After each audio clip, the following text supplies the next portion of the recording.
मेरे प्यारे छात्र भाइयों, मैं हूँ राजीव मंडल। आज हम चर्चा करने वाले हैं क्लास 7th के जो सुगम संस्कृतम भाग 2 किताब है उसके 7th चैप्टर के बारे में। सप्तमः पाठः आयुर्वेदः स्वास्थ्य लाभाय। आयुर्वेद स्वास्थ्य लाभ के लिए है। संयोग संधि, संयोग और संधि के बारे में बोल रहे हैं। तो संधि किसको बोलते हैं? परः सन्निकर्षः संहिता, अर्थात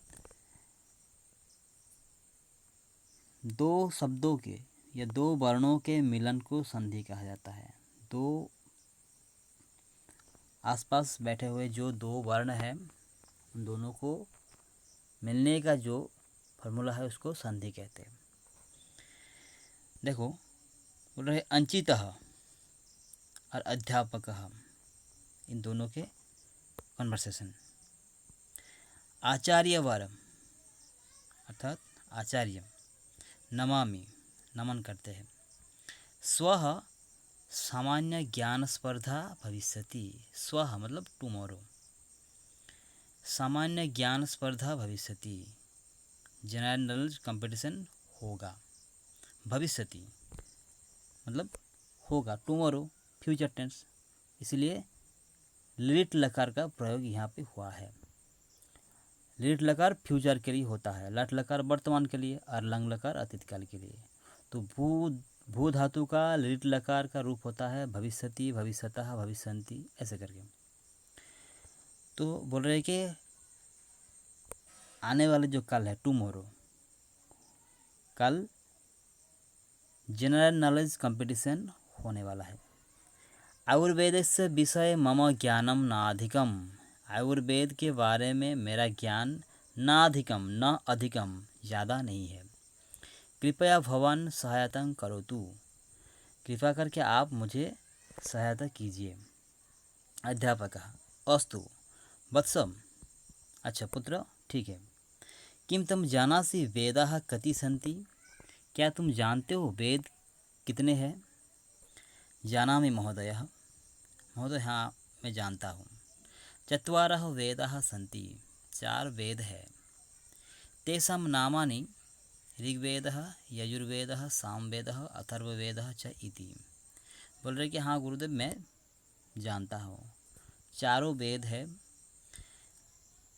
इन वेदों का नाम है ऋग्वेदः, यजुर्वेदः, सामवेदः, अथर्ववेदः, ऐसा। शोभनम, बहुत अच्छा। एवं एव चत्वारः उपवेदाः सन्ति, जैसे 4 वेद हैं वैसे ही 4 उपवेद भी है।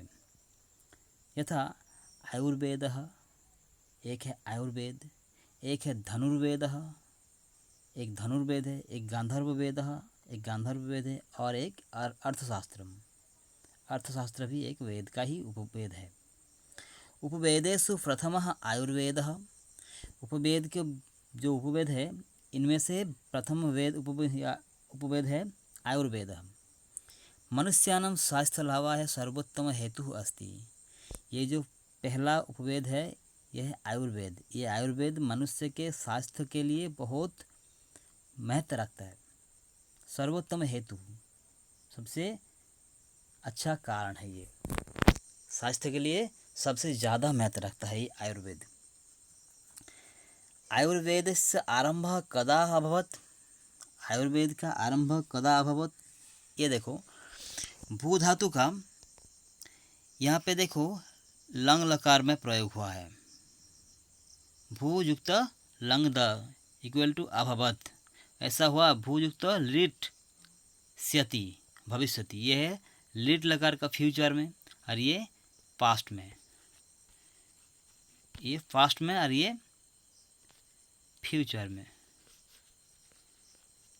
ठीक है। तो बोल रहे आयुर्वेद का प्रचलन कब से शुरू हुआ? अध्यापक शृणु तावत्, तो फिर सुनो। अनंत कालात् देवाः ऋषयः च आयुर्वेदस्य प्रचारम अकुर्वन्।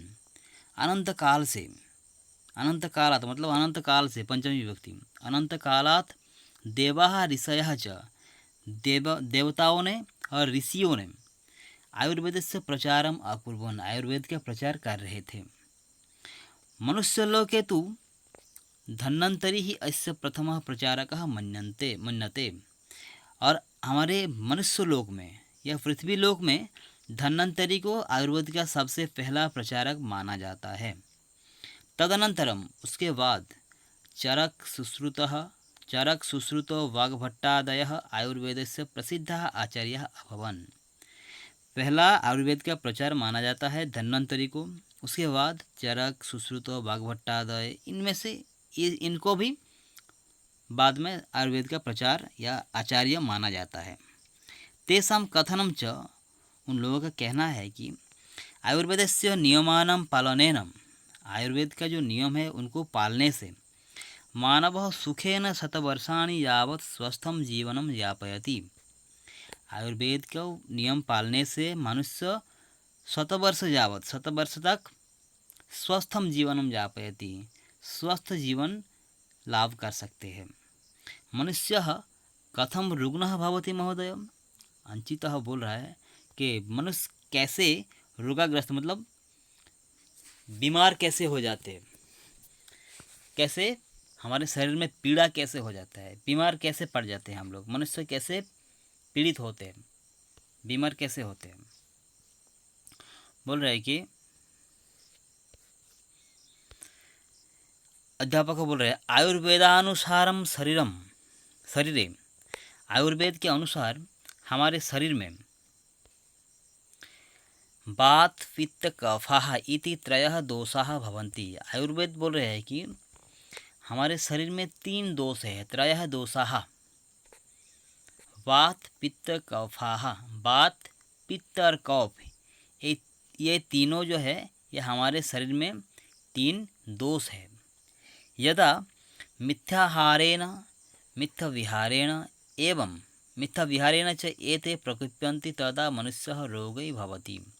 जैसे मिथ्याहारेण मतलब ज़्यादा, मतलब हमारे जो भोजन का जो अभ्यास है, अगर हम अभ्यास से उल्टा सुल्टा भोजन करेंगे, जो फूड हैबिट है ये अगर ठीक नहीं रहेगा तो उल्टा पुल्टा फूड मतलब खाना खाएंगे, जो हमारे शरीर हमारे अलाउ नहीं करेंगे ऐसा हम खाना खाएंगे तो हम बीमार पड़ सकते हैं। मिथ्या विहारेण मतलब इधर उधर भटकते रहना, कोई नियम पालन नहीं करना, इन सब चीज़ों से प्रकुत्पन्ति मतलब हमारे शरीर अटैक हो सकता है, बीमार से हम लोग अटैक हो सकते हैं। तदा मनुष्य रोगी भवति, तब हम लोग बीमार पड़ सकते हैं, रोगी बन सकते हैं। गुरुवर मनुष्यः कथम स्वास्थ्य लाभम करोति, मनुष्य कैसे स्वास्थ्य लाभ कर सकते हैं। आयुर्वेदे रोगस्य निदानम अस्ति, आयुर्वेद में रोग का निदानम मतलब रोग निरामय का भी बंदोबस्त है, मतलब उसका निदान है। समुचित पथ्य पालनेन, ठीक मतलब सही दवाई लेने से मनुष्य सर्वथा स्वस्थः भवति, मनुष्य हमेशा स्वस्थ रहता है। कृपया कासांचित औषधीनां नामानि वदतु, कृपया करके कुछ ऐसे औषधियों का नाम बताइए, या भी जिससे जना दीर्घायुं प्रजापयन्ति, लोग दीर्घायु मतलब ज़्यादा उम्र पा सकते हैं। हरितकी मतलब हरड़, विभितका बहेड़ा, आम्लकम आंवला च एतादृश औषधयः त्रिफला आयुर्वर्धक रोग निवारक च अस्ति। ये सब, ये जो हरितकी मतलब हरड़, विभितक बहेड़ा और आम्लकी, ये तीनों को त्रिफला कहा जाता है। आयुर्वर्धक रोग निवारक च अस्ति, ये त्रिफला जो है, 3 जो फल है ये आयुवर्धक होता है, बहुत हमारे शरीर में ये बहुत फलदायक होता है, काम करता है, हम लोगों को आयु प्रदान करते हैं। कि आयुर्वेद एवं अद्यत्वे रुग्णाः जनाः पुनः आयुर्वेदः सम्मानयन्ति। ऐसे करके अद्यत्वे आज भी रुग्णाः जनाः, जो बीमार लोग हैं, रोगी लोग जो है, जो पेशेंट हैं, पुनः आयुर्वेदम सम्मानयन्ति, फिर से आयुर्वेद को सम्मान करने लगे हैं। आम इदम अप्यागच्छम, इदम अपि अवगच्छ, इसको संधि विच्छेद अगर करेंगे इदम प्लस अपि प्लस अवगच्छम। हाँ, ये भी जानते हैं यत् यो औषधीनां प्रयोगः बहुरूपेण विविध प्रकारेण, मतलब बोल रहे कि हाँ ये भी जाने हैं, हम लोग जानते हैं कि औषध का प्रयोग बहुत रूप से होता है, दवाई का प्रयोग बहुत रूप से होता है, विविध प्रकारेण भवति। यथा काष्ठादि चूर्णम, मतलब जो डास्ट टाइप का होता है, एक पाउडर टाइप का। आसवः एक लिक्विड टाइप का होता है। अवलेह एक मिश्रण के टाइप होता है। गुटिका रस एक जो सिरप टाइप, रसायनम चेति, बहुत सारे टाइप का होता है। गुटिका रसः रसायनम, गुटिका मतलब जो टैबलेट होता है। आयुर्वेदस्य प्रचारः विदेशेषु अपि प्रचलति, विदेशेषु प्लस अपि, विदेशेषु अपि, आयुर्वेद का प्रचार विदेशेषु अपि, विदेश में भी प्रचलित चलता है। धन्यवादः गुरुवर्य, गुरुवर धन्यवाद। अधुना अहम स्पर्धायाः कृते सज्जः, अब तो हम कंपटीशन के लिए तैयार है। ठीक है, तो इस चैप्टर का जो क्वेश्चन आंसर है वो हम अगले वीडियो में चर्चा करेंगे। आज के लिए इतना ही, धन्यवाद।